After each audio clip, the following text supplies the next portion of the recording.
بسم الله الرحمن الرحيم ولقد خلقنا الإنسان ونعلم ما توسوس به نفسه ونحن أقرب إليه من حبل الوريد إذ يتلقى المتلقيان عن اليمين وعن الشمال قعيد ما يلفظ من قول إلا لديه رقيب عتيد وجاءت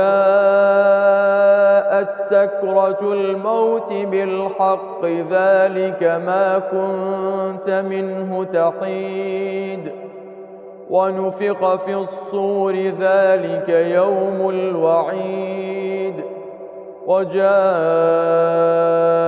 كل نفس معها سائق وشهيد لقد كنت في غفلة من هذا فكشفنا عنك غطاءك فبصرك اليوم حديد وقال قرينه هذا ما لدي عتيد ألقيا في جهنم كل كفار عنيد مناع للخير معتد مريب الذي جعل مع الله إلها آخر فألقياه في العذاب الشديد